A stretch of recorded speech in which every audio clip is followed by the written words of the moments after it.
Hello everyone, today we have new video review with fresh kit from Ukrainian company ICM. But first let me invite you to check video review with ICM kit, which you can find here on our YouTube channel. And of course don't forget to visit our website, which you can find on this link. So as for today's subject, this is a famous Konigstiger or Konigstiger with Henscher turret, so it means it's late production. Of course it's molded in 1/35 scale, and as you can see, box is quite huge. Here you can see comparison with my hand.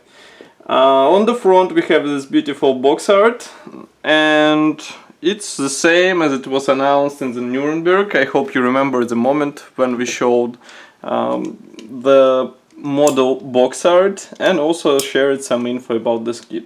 Actually, it was quite interesting for me to see what there will be hidden inside, how ICM will plan to design this kit, and now we have a chance to check it closer. And today is quite interesting moment because several other manufacturers announced that they're gonna let's say release the Konigstiger in 35 scale, so it's even more interesting to see how ICM decided to mold their tiger. As for the box, on the side we have some short history note, also some information about the kit.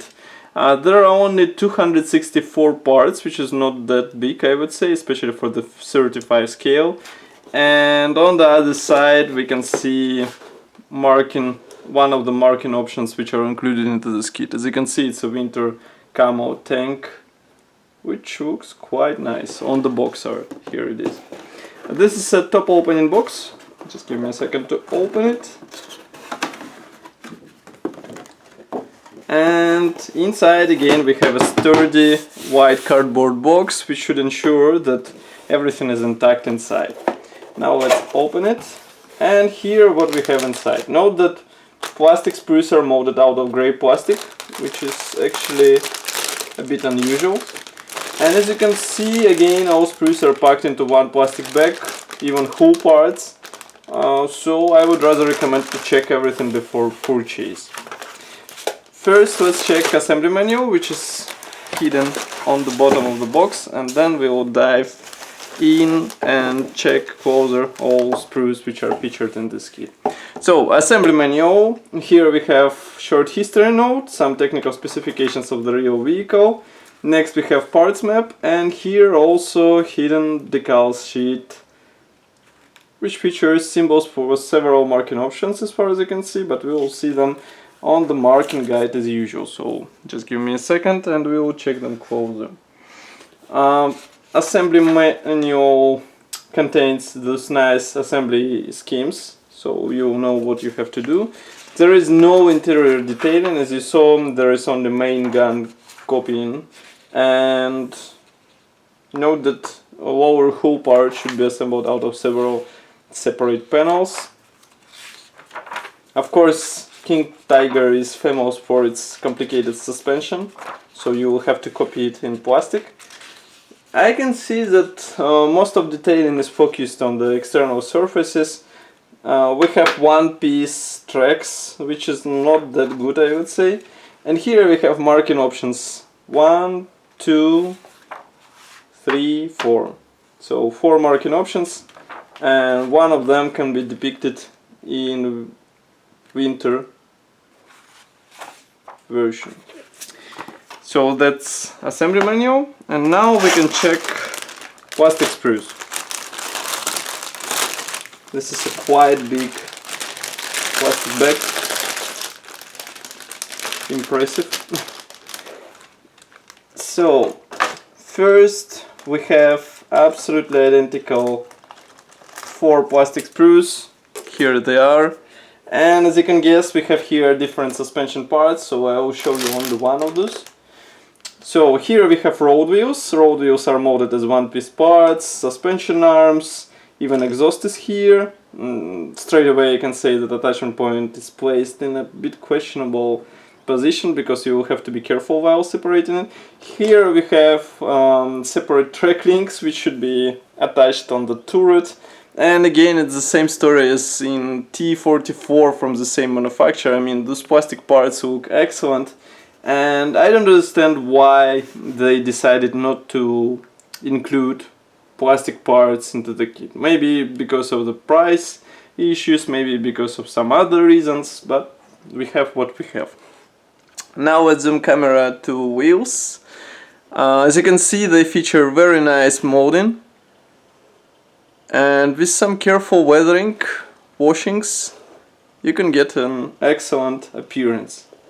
On the other side, there are special fitment points, of course, so that you know where to insert it. And note that here exhaust is empty. Maybe it was done in order to reduce weight of the construction. Next we have a bit larger sprue. Here we have side parts of the hull. As you can see, these are quite simple. They're molded on the sprue, not like a separate parts. Also we have several elements for the main gun, lower part of the turret, separate hatches for some elements on the hull. And note that one of the big parts was broken off. So it's nothing serious, but I would rather recommend to check everything before purchase. Hatches don't have any detailing inside, so I would rather expect any aftermarket set, or maybe even let's say separate resin accessories which will be replacing those hatches. Next we have the biggest sprue in this kit. This one is dedicated to different parts. For example, here we have some turret parts, here we have rear armor plate. And note that main barrel should be assembled out of two pieces, which is also so. Here we have towing cables. These are molded quite nicely, and with careful painting you can get an, let's say, convincing appearance. Here we have exhaust covers. As you can see, they are slightly bent, but this is because they are protruding from the sprue.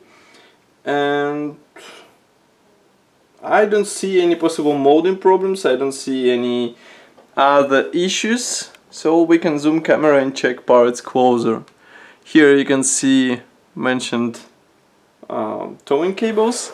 Here is one of the main gun house. I don't know why they at least didn't mold the gun muzzle as a one piece. It's also should be assembled out of two halves. As you can see, it is molded together with main barrel, and that can be a bit issue because you have to sand somehow even those surfaces. Note that here on this small hatch we have some internal detailing, which is quite surprising, because for example here we don't have, and on other parts as well. And inside I can see that there are some positioning elements inside main gun barrel, so at least you'll be able to get a proper alignment, I hope. Next we have upper hull part, which is packed like this, together with turret and some parts for the hull. Note that they are separated with bubble wrap, so at least you won't have a problem with damage. But we also have here the lower hull half, so it's quite tight package, and it's quite surprising actually. I mean, I don't know why manufacturer decided to do such packaging style, not like something more spacious. So nevertheless, here we have top half of the hull. Note that it is molded together with side fenders, and you won't have to attach them separately. Also, I expect that there will be some PE sets for the engine bay meshes. Note that hatch directly above the engine is molded as a separate part, so maybe we might expect a full interior kit, who knows. And next we have lower hull part, which is molded together with the rear armor panel, and of course you will have to add side panels to this one. And next we have one piece top turret part. Of course hatches are molded separately, as well as front mask for the gun, and it looks quite nice. and with some careful painting you can get a nice result. I can see some, let's say, imitation of the welding. I will show you closer. Here you can see it. It's not that pronounced, but it can be visible. I mean, after some thin paint coat, you can get it on the model. And now the main part, which was interesting for me at least, tracks. Tracks are molded like this. Sorry for shaking the camera. Here we have tracks. These are vinyl parts. As you can see, detailing is more or less nice, but you will have to deal with bent tracks. You will have to, let's say, adjust them somehow to fit on the vehicle. And again, I don't understand why Miniart decided to include those parts into the kit. I would rather choose plastic elements. Here you can see the detailing of those vinyl parts.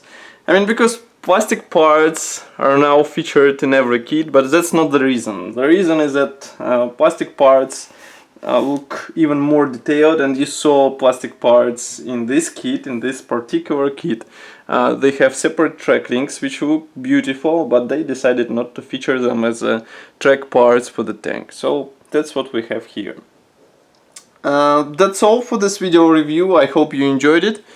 And as you can see, this new Tiger might be a nice alternative for those who would like to assemble something simple without any extra interior detailing, but I would rather expect also version of this kit with interior detailing, because we see there are some, let's say, special features which mean that there will be something.